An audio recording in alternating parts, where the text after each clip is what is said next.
Alright, this is based on my Q&R for my English class at UTPA.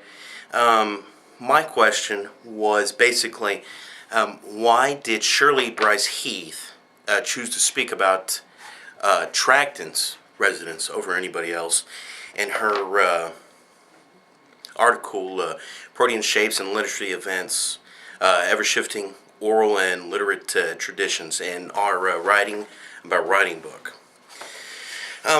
I believe the reason why she chose this was because to basically understand this, you have to know who Shirley Bryce Heath is. And I decided to do a little bit of research outside, basically, of our article. And what I found out is she is a linguistics anthropologist who studies children's social and cultural learning environments, and in sort of like at an early age and later on in life as well. Well, what I found out is Tracton's residents' children were brought up a whole lot differently than most children are these days.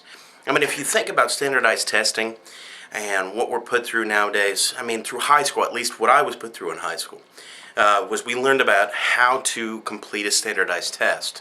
I mean, I took, for example, in Texas we have what's called the TOS or the TAX, or now it's called the STAR. I took the TOS, and when I took the TOS in my high school, we learned about how to complete this, how to complete this test. We learned about how basically to get through it.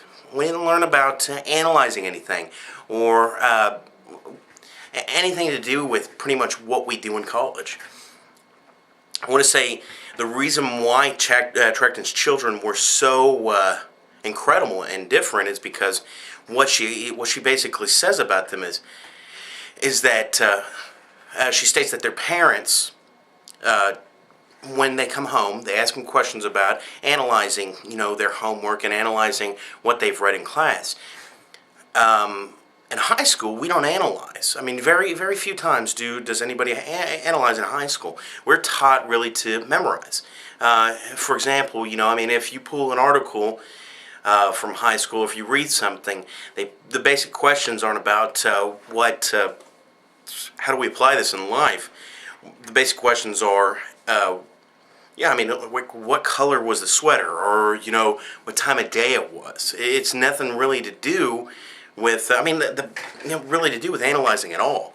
If you want to get the most type of analyzing that we do is, what's the theme? And the theme of an article, a theme of something that's being read is one thing, but you don't really have to analyze very much to understand what a theme is.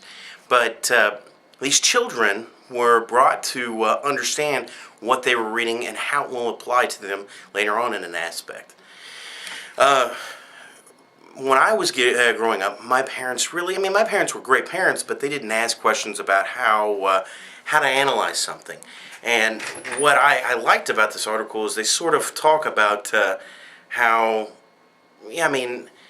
just how different and how advanced, really not how advanced, but more of, how would you say, better. They have a better understanding of what they're reading through their own eyes. I feel that the reason why she chose this article, it chose Tracton, was because it was really different. It's not what we're used to anymore. It's not what most of us are brought up to understand. And in my belief, that's the reason why I think she chose Tracton to study over anybody else. All right, thanks.